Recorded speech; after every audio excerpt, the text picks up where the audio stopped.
திமுக தலைவர் கருணாநிதியின் 94வது பிறந்தநாள் விழா இன்று கொண்டாடப்படுகிறது. இதுகுறித்து கோபாலபுரத்தில் உள்ள நமது செய்தியாளர் தேவாவிடம் கேட்கலாம். தேவா, திமுக தலைவர் கருணாநிதி வைர விழா இன்று கொண்டாடப்படுகிறது. இதுகுறித்த விரிவான தகவல்களை பதிவு செய்யலாம்.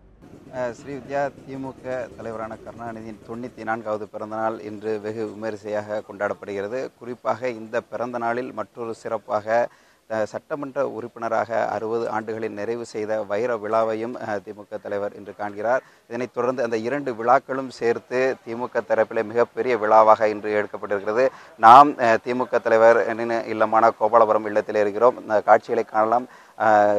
திமுக தலைவர் கருணாநிதியின் பிறந்த நாளை முன்னிட்டு அவரது இல்லம் வாழை தோரணங்களாலும் பல்வேறு மலர் வண்ண பூக்களாலும் அலங்கரிக்கப்பட்டு இருக்கிறது. இன்று காலை முதல் ஏராளமான தொண்டர்கள் இங்கு அவரது இல்லத்திலே திரண்ட வண்ணம் இருக்கிறார்கள். அதாவது குறிப்பாக திமுக தலைவர் கருணாநிதி தனது ஒவ்வொரு பிறந்த நாளின் போதும் அவர் காலையிலேயே எழுந்து பிறந்தநாள் கேக்கை வெட்டி அன்று மரம் நடும் நிகழ்ச்சிகளை அவர் மேற்கொள்வார். ஆனால் குறிப்பாக இந்த ஆண்டு அவர் தனது முதுமையின் காரணமாக ஏற்பட்டுள்ள உடல்நலக் குறைவினால் அவர் வீட்டிலேயே தங்கி சிகிச்சை பெற்று வருகிறார். இதனைத் தொடர்ந்து தொண்டர்கள் யாரும் திமுக தலைவர் கருணாநிதியை சந்திக்க வர வேண்டாம் என்று ஏற்கனவே அறிவுறுத்தப்பட்டிருந்தது. இதனை இருப்பினும் ஏராளமான தொண்டர்கள், நாம் அந்த காட்சிகளை பார்க்கலாம்.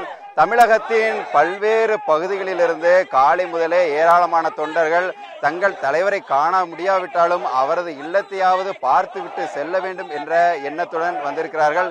குறிப்பாக நம்முடன் ஒரு திமுக தொண்டர் ஒருவர் இருக்கிறார். நாம் அவரிடம் கேட்கலாம்.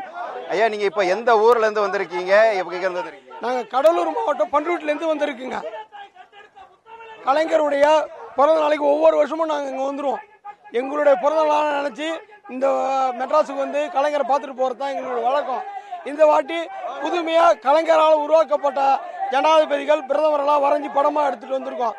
சபாவின் தலைமை கீழே நாங்க இருக்கோம். அவருடைய சபா தலைமையின் கீழே நாங்க இருக்கிறோம். ஐயா, இப்போ நீங்க வருடம் வந்து திமுக தலைவர் கருணாநிதியை வந்து சந்திப்பீங்க.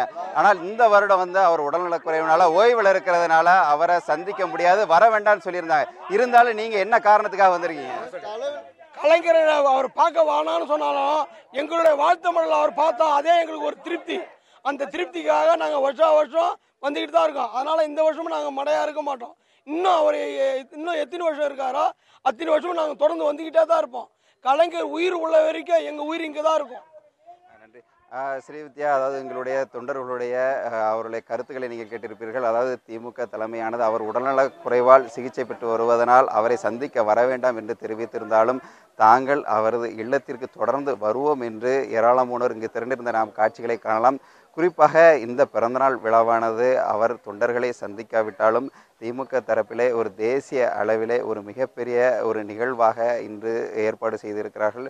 குறிப்பாக இன்று மாலை இங்கு ராயப்பேட்டையில் உள்ள YMCA மைதானத்தில் காங்கிரஸ் துணைத் தலைவர் ராகுல் காந்தி மற்றும் இந்திய கம்யூனிஸ்ட் மார்க்சிஸ்ட் கம்யூனிஸ்டினுடைய தேசிய தலைவர்கள் கலந்து கொள்ளக்கூடிய ஒரு மாபெரும் பொதுக்கூட்டத்தை வந்து திமுகவில் ஏற்பாடு செய்திருக்கிறார்கள்.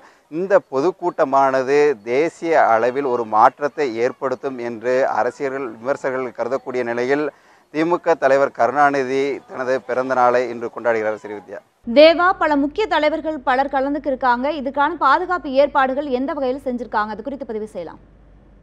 ஸ்ரீவித்யா, உயர் ரக பாதுகாப்பு வளையத்தில் இருக்கக்கூடிய காங்கிரஸ் துணைத் தலைவர் ராகுல் காந்தி மற்றும் சரத்பவார், நிதிஷ்குமார் மற்றும் சீதாராம் யெச்சூரி, டி ராஜா உள்ளிட்ட தேசிய தலைவர்கள் 9 பேர் வருகிறார்கள். அது தவிர மாநிலத்தின் பல்வேறு பகுதிகளில் இருந்தும் பல்வேறு கட்சி தலைவர்களும் நிர்வாகிகளும் இங்கு சென்னைக்கு வர உள்ளனர். இதனை தொடர்ந்து அதாவது பல்வேறு மாநிலங்களிலிருந்து வரக்கூடிய முதல்வர்கள் மற்றும் தலைவர்களை வரவேற்பதற்காக விமான நிலையத்திலே திமுக தரப்பிலே வரவேற்பு ஏற்பாடுகளும் செய்யப்பட்டிருக்கிறது. குறிப்பாக அங்கிருந்து தலைவர்கள் வரக்கூடிய அந்த விமான நிலையத்திலிருந்து அவர்கள் தலைவர்கள் தங்குவதற்காக சென்னை பட்டினப்பாக்கம் பகுதியிலே ஒரு தனியார் ஹோட்டலிலே அறைகள் ஒதுக்கப்பட்டுள்ளது. அந்த சாலை வரையிலும் தொடர்ந்து அங்கிருந்து தலைவர்கள், அதாவது இங்கு சென்னை ராயப்பேட்டையில் உள்ள பொதுக்கூட்டத்தில் கலந்து கொள்வதற்கு முன்பாக திமுக தலைவர் கருணாநிதியுடன் அவர்கள் புகைப்படம் எடுத்துக்கொள்ளலாம் என்று கூறப்படுகிறது. இதனைத் தொடர்ந்து இந்த கோபாலபுரம் பகுதிகளும் ஏராளமான பாதுகாப்பு ஏற்பாடுகள் செய்யப்பட்டிருக்கிறது. குறிப்பாக பொதுக்கூட்டம் நடைபெறும் ராயப்பேட்டை YMCA மைதானம் முழுவதும் காவல்துறையினுடைய கட்டுப்பாட்டில் வைக்கப்பட்டிருக்கிறது.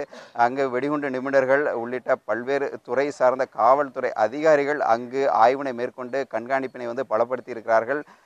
குறிப்பாக இந்த காலை முதல் இந்த கொண்டாட்டங்கள் நடைபெற்று வந்தாலும் மதியத்திற்கு பிறகாக தான் பல்வேறு தலைவர்களுடைய வருகை இருக்கிறது. அதனைத் தொடர்ந்து அதற்கு பிறகாக தான் இந்த விழாவினுடைய தீவிரம் கொண்டாட்டமானது இன்னும் அதிகரிக்கும் என்று எதிர்பார்க்கலாம். உங்கள் விரிவான தகவல்களுக்கு நன்றி தேவா.